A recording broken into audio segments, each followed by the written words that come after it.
अस्य श्री आदित्य हृदय स्तोत्र अगस्त्य ऋषिः अनुष्टुप् छन्दः आदित्य हृदय भूतो भगवान् ब्रह्मा देवता निरस्ताशेष विघ्नतया ब्रह्म विद्या सिद्धौ सर्वत्र जय सिद्धौ च विनियोगः। ओम अगस्त्य ऋषये नमः शिरसि अनुष्टुप् छन्दसे नमः मुखे आदित्य हृदय भूत ब्रह्म देवतायै नमः हृदि ओम बीजाय नमः गुह्ये रश्मिमते शक्तये नमः पादयोः ओम तत्सवितुरित्यादि गायत्री कीलकाय नमः नाभौ ओम रश्मिमते अंगुष्ठाभ्यां नमः ओम समुद्यते तर्जनीभ्यां नमः ओम देवासुर नमस्कृताय मध्यमाभ्यां नमः ओम विवस्वते अनामिकाभ्यां नमः ओम भास्कराय कनिष्ठिकाभ्यां नमः ओम भुवनेश्वराय करतलकरपृष्ठाभ्यां नमः ओम रश्मिमते हृदयाय नमः ओम समुद्यते शिरसे स्वाहा ओम देवासुर नमस्कृताय शिखायै वषट् ओम विवस्वते कवचाय हुम्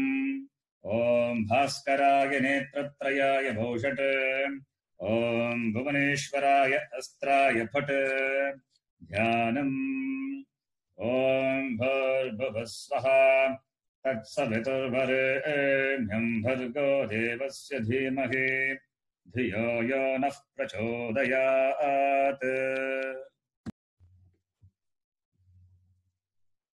ॐ ततो युद्धपरिश्रान्तं समरे चिन्तया स्थितं रावणं चाग्रदो दृष्ट्वा युद्धाय समुपस्थितम् दैवतैष समागम्य द्रष्टुमव्यागतोरणम्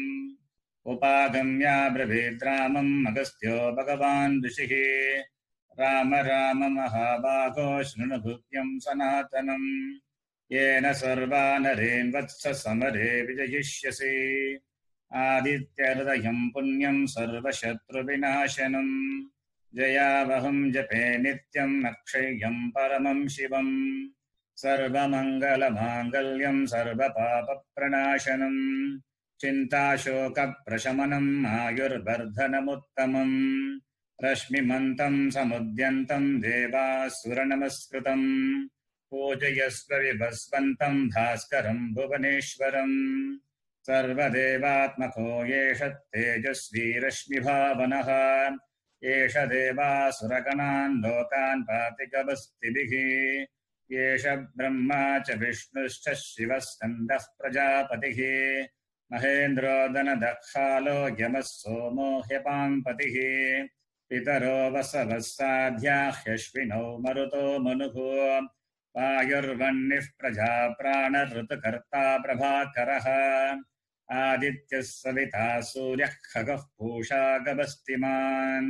सुवर्णसदृशो भानुर्हिरण्यरेतादिवाकरः हरिदश्वः सहस्रार्चिः सप्तसप्तर्मरीचिमान् तिमिरोन्मतनः शम्भुष्त्वष्टा मार्ताण्ड अंशुमान् हिरण्यगर्भः शिशिरस्तपनो भास्करो रविः अग्निगर्भोदितेः पुत्रः शङ्कः शिशिरनाशनः व्योमनाथस्तमो भेदी हृद्यजुः सामपारकः घनवृष्टिरपामित्रो विन्द्यवीथीप्लवङ्गमः आतपे मण्डले मृत्युः पिङ्गलः सर्वतापनः कविर्विश्वो महातेजाः रक्तः सर्वभवोद्भवः नक्षत्रग्रगताराणाम् अधिपो विश्वभावनः तेजसामपि तेजस्वी द्वादशात्मन्नमोऽस्तु ते नमः पूर्वाय गिरये पश्चिमायाद्रये नमः ज्योतिर्गणानां पतये दिनाधिपतये नमः जयाय जयभद्राय हर्यश्वाय नमो नमः नमो नमः सहस्रांशो आदित्याय नमो नमः नम उग्राय वीराय सारंगाय नमो नमः नमः पद्मप्रबोधाय मार्ताण्डाय नमो नमः ब्रह्मेशानाजुदेशाय सूर्यायादित्यवर्चसे भास्वते सर्वभक्षाय रौद्राय वपुषे नमः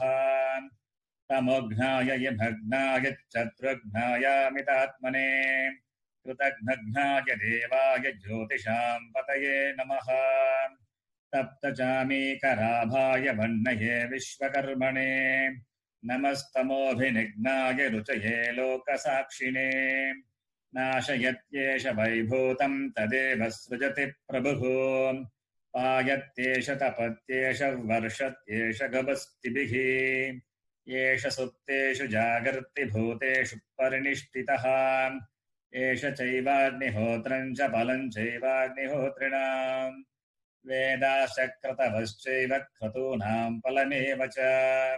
यानि कृत्यानि लोकेषु सर्व एष रविः प्रभुः येन मापत्सृकृच्छ्रेषु कान्तारेषु भयेषु च कीर्तयन् पुरुषः कश्चिन्नावसीदति राघव पूजयस्वैनमेकाग्रो देवदेवं जगत्पतिम् एतत् त्रिगुणितं जप्त्वा युद्धेषु विजयिष्यसि अस्मिन् क्षणे महाबाहो रावणं त्वं वदिष्यसि एवमुक्त्वा तथागस्त्यो जगाम च यथागतम् एतच्छ्रुत्वा महातेजा नष्टशोको भवत्तदा धारयामास सुप्रीतो राघवः प्रयतात्मवान् आदित्यं प्रेक्ष्य जप्त्वा तु परं हर्षम् अवाप्तवान् त्रिराचम्यशुचिर्भूत्वा धनुरादाय वीर्यवान् रावणं प्रेक्ष्य हृष्टात्मा युद्धाय समुपागमत् सर्वयत्नेन महता वधे तस्य धृतोऽभवत् अतर्विरवदन्निरीक्ष रामं मुदितमनाः परमं प्रगृह्यमाणः निशिशरपति संशयं विदित्वा सुरगणमध्य गतो वचस्त्वरेति इति आदित्यहृदयस्तोत्रं सम्पूर्णम्।